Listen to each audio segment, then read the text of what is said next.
আসসালামু আলাইকুম। আমি পুষ্টিবিদ উম্মে সালমা তামান্না আপনাদের সঙ্গে আজকে আলোচনা করব পেটের মেদ কমানোর সহজ উপায় নিয়ে। পুরুষ কিংবা নারী এখন কিন্তু ম্যাক্সিমাম মানুষেরই দেখা যায় যে ভুঁড়ি বেড়ে যাচ্ছে, এবং এই ভুঁড়ি বেড়ে যাওয়ার পেছনে কিন্তু খুব সহজ যে কারণ এবং সবচেয়ে বেশি যে কারণটা দায়ী সেটা হলো আমরা কিন্তু পেটের ব্যায়াম করছি না, এবং ম্যাক্সিমাম টাইম আমরা কিন্তু ডেস্ক জব করছি, এবং দিনের বেশিরভাগ সময় আমরা যখন বসে কাজ করি বা পেটে যখন নড়াচড়া কম হবে তখন কিন্তু দেখা যায় আমাদের পেটের মেদ বেড়ে যাবে বা ভুঁড়িটা বেড়ে যাবে। এবং ভুঁড়ি বেড়ে গেলে কিন্তু স্বাভাবিকভাবে আপনার বেশ কিছু ডিজিজ হওয়ার, কমপ্লিকেশন হওয়ার সম্ভাবনা অনেক বেড়ে যায়। বিশেষ করে নন কমিউনিকেবল ডিজিজ যেটা রয়েছে আপনার টাইপ 2 ডায়াবেটিস, সেটারও কিন্তু অনেক রিস্ক থাকে আপনার যদি পেটের ভুঁড়ি বাড়তে থাকে। তারপরে কিন্তু দেখা যায় যে এই পেটের ভুঁড়ি যদি বেড়ে যায় তাহলে কিন্তু দেখতে যে সৌন্দর্য আমাদের একটা, সেটাও তো নষ্ট হয়ে যাওয়ার একটা আশঙ্কা থাকেই। এখন এই পেটের মেদ কমাতে গেলে আপনি কিভাবে পেটের মেদ কমাবেন, এই জন্য কিন্তু আমাদের খাবার তালিকায় যে খাবারগুলো আমরা নিয়মিত রাখছি সেগুলো কিন্তু আমাদেরকে বাদ দিতে হবে। যেমন এখন ফাস্ট ফুড কিন্তু আমরা অনেক বেশি খাই, যেহেতু অফিস করি আমরা বা বিকালে বাহিরে অফিস কলিগদের সাথে, ফ্রেন্ডদের সাথে বাহিরে যখন যাই তখন কিন্তু খুব সহজে আমরা এই ফাস্ট ফুডটা পেতে পারি, এবং এটার অ্যাভেলেবিলিটি এত বেশি যে এটা আমরা এখন এত বেশি খাচ্ছি যে দুপুরের লাঞ্চও আমরা বাহিরে চেষ্টা করি যে পিৎজা কিংবা বার্গার এগুলো খেয়ে কমপ্লিট করে দেওয়ার জন্য, সকালের নাস্তাটা স্কিপ করে যাচ্ছি। তো এই ধরনের কারণগুলোতে কিন্তু আমাদের পেটের মেদ বেড়ে যাচ্ছে।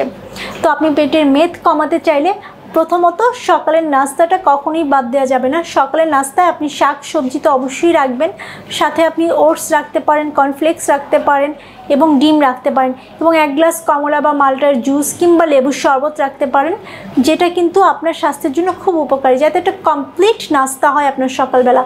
মিড মর্নিংয়ে অফিসে আপনি স্ন্যাক্স হিসেবে অনেকে দেখা যায় বিস্কুট খাচ্ছে, কিংবা হলো যে বিভিন্ন ধরনের ফাস্টফুড যেগুলো আছে পাওয়া যায় সেগুলো খাওয়া হচ্ছে। আমি বলবো এগুলো না খেয়ে আপনি যদি খুব খিদে লাগে সেক্ষেত্রে কিন্তু আপনি ফ্রুটস রাখতে পারেন। আমাদের দেশে কিন্তু অ্যাপেল, নাশপাতি, তারপরে আপনার জাম্বুরা পাওয়া যাচ্ছে, আমড়া রয়েছে, এগুলো কিন্তু এখন রাখা যায়। এই টক ফলগুলো যেমন খেতে পারেন তেমনভাবে কিন্তু আপেল, নাশপাতি এগুলোতে কিন্তু ফাইবারের পরিমাণটা অনেক বেশি থাকে, যেটা কিন্তু আপনার পেটের মেদ কাটাতে সাহায্য করবে। চা হিসেবে আপনি গ্রিন টি খেতে পারেন, তবে এই ক্ষেত্রে যদি আপনার প্রেশার লো হয় বা অনেকের আসে প্রেশারটা ফ্লাকচুয়েট করে বা হঠাৎ করে বিপিটা ফল করে, তারা কিন্তু গ্রিন টি না খেয়ে আদা চাটাও খেতে পারেন। এটাও কিন্তু আপনার পেটের মেদ কাটাতে সাহায্য করবে।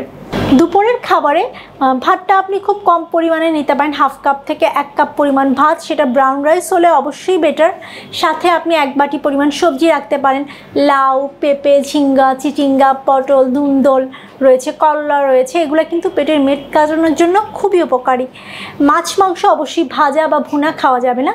আপনি মাছ বা মাংস কিন্তু অল্প তেল মশলা দিয়ে কিন্তু আপনি একটু ঝোল করে রান্না করতে পারেন, তারপরে কিন্তু গোটা মাছ মাংস তুলে খেতে পারেন, ঝোলটা না খাওয়াই বেটার। এভাবে খেলে কিন্তু আপনার মাছ মাংসটা আপনার স্বাস্থ্যের জন্য খুব উপকারী হবে, এবং এ থেকে কিন্তু আপনি দেখা যায় যে আপনার তেল মশলা দিয়ে খেলে যে আপনার ট্রান্সফ্যাট হতো কিংবা আনহেলদি ফ্যাট যেটা, সেটা আপনার বডিতে যেত, ওজন বাড়তো, সেই সম্ভাবনাটা কিন্তু আর নেই। এবং সাথে অবশ্যই আপনি 1 বাটি সালাদ রাখতে পারেন। সালাদের ড্রেসিং হিসেবে আপনি টক দই ব্যবহার করতে পারেন, যা কিন্তু খুব দ্রুত আপনার পেটের মেদ কাটাতে সাহায্য করবে। বিকালের নাস্তায় আমি বলি যে আপনি কিছু কাঠবাদাম রাখতে পারেন, কাঠবাদামে আপনার ফ্যাট কম থাকে, চাইলে কাঠবাদাম যদি পসিবল না হয় আপনি চীনাবাদামটা খেতে পারেন। 1 মুঠ পরিমাণ চীনাবাদামও কিন্তু আপনার স্বাস্থ্যের জন্য অনেক উপকারী।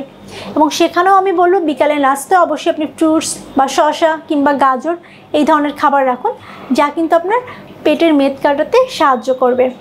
রাতের খাবার, আমরা দেখা যায় যে অফিস থেকে ফিরে রাতের খাবারটা খেয়ে একেবারে বেডে চলে যাচ্ছি ঘুমাতে। আমি বলবো যে রাতের খাবার ঘুমানোর অ্যাটলিস্ট 2 ঘন্টা আগে আপনি কমপ্লিট করে ফেলেন, এবং 2 ঘন্টা আগে রাতের খাবারটা যতটা সম্ভব হালকা করা যায়। যদি আপনি ভেজিটেবল, চিকেন বা ফিশ দিয়ে একটা স্যুপ করে খেতে পারেন, কিংবা হলো যে 1 বাটি সালাদ খেলেন, সাথে হলো যে আপনি ওটসটা রাখলেন, দুধ দিয়ে বা দই দিয়ে ওটস রাখলেন, একটা খেজুর রাখলেন, তাতে কিন্তু দেখা যায় যে আপনার পেটের মেদ খুব দ্রুত কাটবে। রাতের খাবার আপনি ভারী খাবার না খেয়ে এই ধরনের হালকা খাবার কিন্তু রাখতে পারেন। আরেকটা যে ব্যাপার, এই পেটের মেদ কাটানোর জন্য কিন্তু আপনাকে এক্সারসাইজ করতে হবে। আপনি কিন্তু দেখা যায় যে ব্রিদিং ইন ব্রিদিং আউট যে এক্সারসাইজ যেটা রয়েছে আপনার, সেটা কিন্তু যে কোনো জায়গায় বসে আপনি করতে পারেন। অফিসে যখন যাচ্ছেন গাড়িতে বসে কিংবা ডেস্কে বসেও কিন্তু এই এক্সারসাইজটা করা যায়। এতে কিন্তু পেটের মেদ অনেকটাই কেটে যায়। এবং পাশাপাশি আপনি যখন ব্যায়াম করবেন বা হাঁটাহাঁটি করবেন ওজন কমানোর জন্য, তার জন্য কিন্তু বডি যখন ওয়ার্ম থাকবে এক্সারসাইজের পর, তারপরে কিন্তু আপনি 15 থেকে 20 মিনিট পেটের অনেক এক্সারসাইজ রয়েছে মেদ কাটানোর, সেগুলো কিন্তু করতে পারেন। তাহলে কিন্তু দেখা যায় যে খুব সহজেই আপনি এনসিডিতে আক্রান্ত হওয়ার যে রিস্ক থাকবে সেখান থেকে বেঁচে যাবেন এবং পেটের মেদও আপনারা বাড়বে না। আশা করি বুঝতে পেরেছেন যে পেটের মেদ কাটানোর জন্য খাবার তালিকা কেমন হবে এবং আপনার প্রতিদিনের রুটিনটা, লাইফস্টাইলটা কেমন হওয়া উচিত। সবাই ভালো থাকবেন, সুস্থ থাকবেন। আপনাদের সবার সামনে আমি উম্মে সালমা তামান্না আবারও নতুন কোনো হেলথ টিপস নিয়ে হাজির হয়ে যাব। সেই পর্যন্ত সঙ্গেই থাকুন।